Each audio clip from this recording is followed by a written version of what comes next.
sobre investimentos, é muito natural que a gente fale sobre ações. E para você entender se é algo que faz sentido para você e que está alinhado com o seu perfil, fique no vídeo de hoje que eu vou explicar um pouco mais sobre esse mercado. E não esquece de deixar aqui embaixo a sua curtida nesse vídeo e se inscreva também no nosso canal para receber os próximos conteúdos em primeira mão.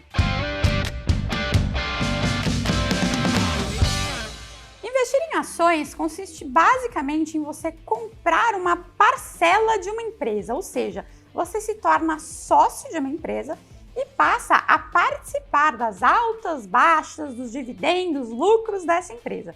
Então, é um título que é de renda variável, ou seja, você não sabe qual é a rentabilidade que você vai ter. E quando pensamos em ações, em empresas brasileiras, a gente costuma dividir em duas classes.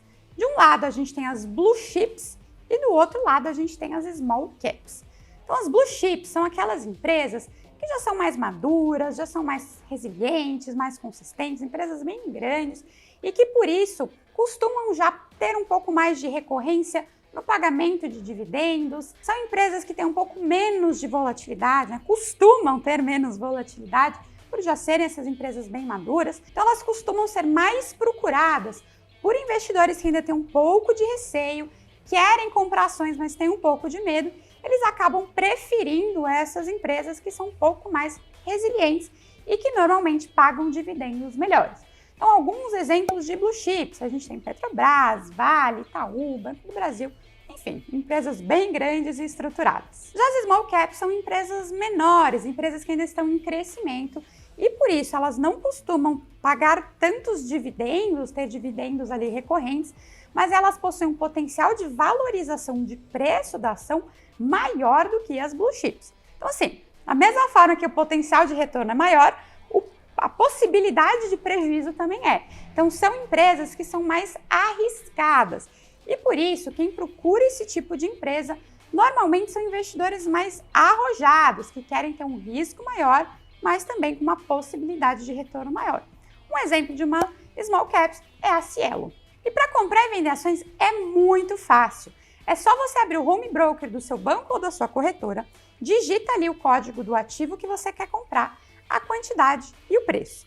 O preço você pode executar a mercado, ou seja, eu vou comprar pelo preço que o mercado está vendendo, ou você pode inserir ali um preço específico que você quer pagar pela ação.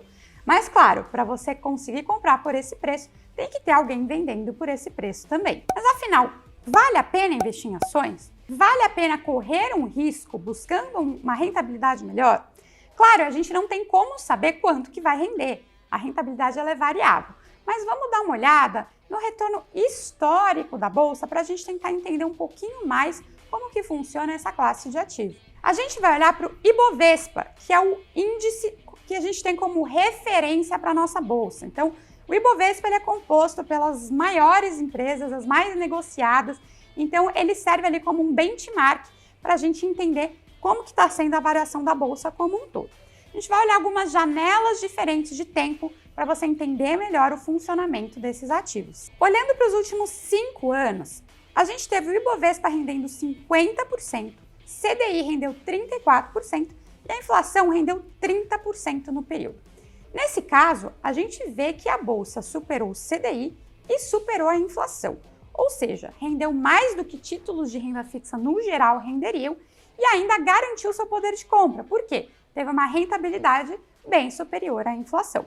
Agora, quando a gente olha para o último ano, para o último 1 ano, a gente já tem um cenário um pouco diferente.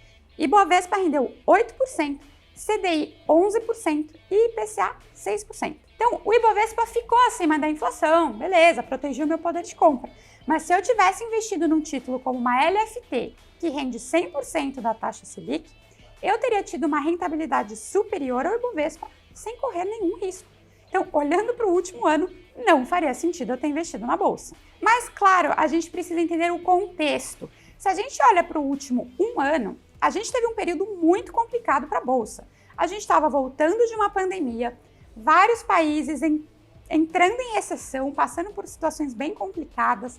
A gente está tendo uma guerra entre Rússia e Ucrânia. Então, são fatores que afetam muito negativamente a Bolsa.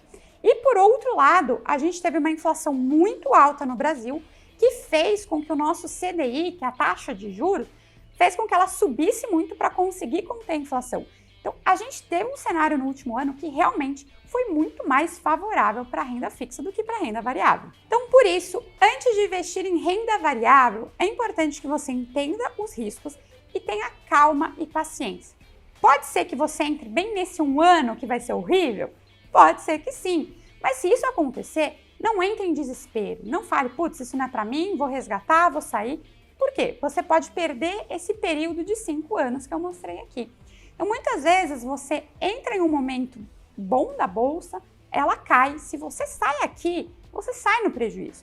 Mas se você tiver paciência e esperar, você pode ter uma retomada da bolsa e acabar tendo uma rentabilidade atrativa, superior à inflação, superior ao CDI. Então, é muito importante ter calma e paciência quando você for investir em ações. De qualquer forma, antes de escolher qualquer ativo, sempre veja se ele está alinhado com o seu perfil de investidor. A renda variável é variável. Mesmo em 5 anos, em 10 anos, a gente não tem como garantir que vai te render bem. Então, antes de investir, veja se realmente está atrelado ao seu perfil.